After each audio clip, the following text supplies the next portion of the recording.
നമസ്കാരം, പ്രവാസി മലയാളിയിലേക്ക് സ്വാഗതം. പ്രവാസി സംരംഭകർക്ക് ഒട്ടും അനുയോജ്യമല്ലാത്ത സാഹചര്യമാണ് ഇപ്പോൾ ഉള്ളതെന്നാണ് കേരളത്തിലെ സർക്കാരിനെതിരെ ഉന്നയിക്കപ്പെടുന്ന ഒരു ആരോപണം. അതിന് കാരണം ആന്തൂരിന് സമാനമായ വിഷയങ്ങൾ കേരളത്തിൽ പലയിടങ്ങളിലും റിപ്പോർട്ട് ചെയ്യപ്പെടുന്നു എന്നുള്ളതാണ്. ഈ ഒരു സാഹചര്യത്തിൽ മുഖ്യമന്ത്രി പിണറായി വിജയനെതിരെ അതിശക്തമായ വിമർശനവുമായി രംഗത്തെത്തിയിരിക്കുകയാണ് ജസ്റ്റിസ് കെമാൽ പാഷ.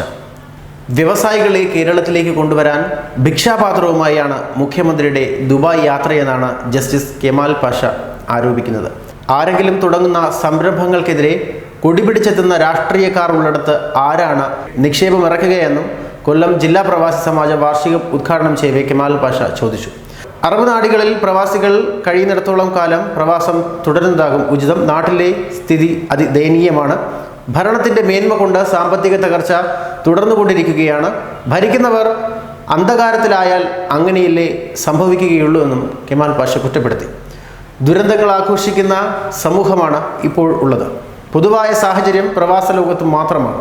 അഭിപ്രായം പറയുന്നവരെ ചെളിവാരി എറിയുന്ന പ്രവണത വർദ്ധിച്ചിരിക്കുന്നു. മരടിലെ ഫ്ളാറ്റ് വിഷയത്തിൽ അഭിപ്രായം പറഞ്ഞതിന് കെമാൽ പാഷയ്ക്ക് എത്ര കിട്ടി എന്ന് ചോദിച്ചവരുണ്ട്. അയൽവീട്ടിൽ പോകുന്നതിന് പോലും മുൻകൂട്ടി അപ്പോയിൻമെന്റ് എടുക്കേണ്ട സ്ഥിതിയാണ് കേരളത്തിലെന്നും അദ്ദേഹം പറഞ്ഞു. പ്രസിഡന്റ് സലീം രാജ് അധ്യക്ഷത വഹിച്ച ചടങ്ങിൽ Laji Jacob, Alex Mathew, Indian embassy second secretary Amitabh Ranjan, Jacob Channappette, Joy John തുടങ്ങിയവരൊക്കെ പങ്കെടുത്തു.